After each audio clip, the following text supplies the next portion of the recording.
Our town hall meeting, Race Relations in Mobile, set to begin tomorrow at Davidson High School's auditorium.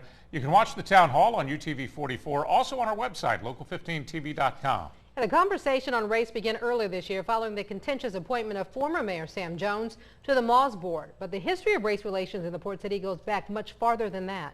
Local 15's Darwin Singleton takes a look back at the history of race in Mobile. The fight for equal rights in Alabama is well documented. But there's one large Alabama city that seemed to stay out of the harsh media light of the 1960s. Mobile, Alabama. Mobile still has protests about school desegregation, still has protests about voting rights. But while things were breaking down in Birmingham, while things were happening in Selma, Mobile was on just a different trajectory. In 1956, Alabama outlawed the NAACP. John LaFleur, a local black civil rights leader in Mobile, supported its replacement, the Nonpartisan Voters League. White politician Joe Langan forged a partnership with LaFleur and the League that reflected his own personal feelings about racial equality. But it also helped Langan acquire something of great value that blacks in Mobile now possessed: the vote. With the help of black voters, Langan would go on to become mayor of Mobile. If you look at the desegregation of the Mobile Police Force, the Mobile Fire Department, the public library, and the golf course, most of these things are timed with elections.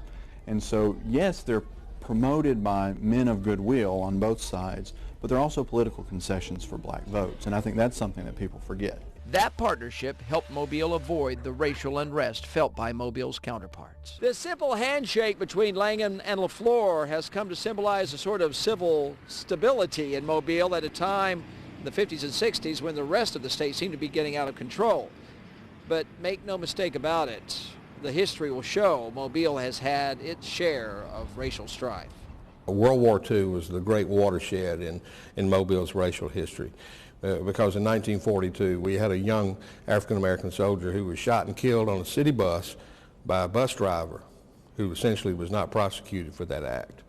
And then in 1943, the following year, we had the race riot at ADSCO, primarily because some African-American workers received equal pay for the same work. But even modern-day Mobile couldn't escape deeply rooted racial hate. In 1981, black teenager Michael Donald was hanged near his Midtown home. Several Ku Klux Klansmen were tried for the murder. One of those convicted was executed.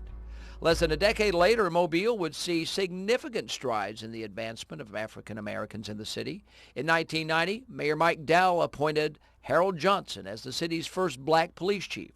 In 2005, Sam Jones was elected as Mobile's first African-American mayor.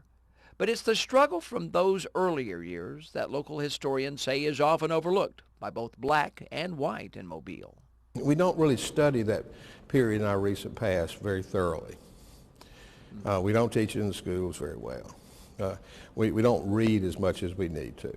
And we don't talk to each other as much. In Mobile, Darwin Singleton, Local 15 News.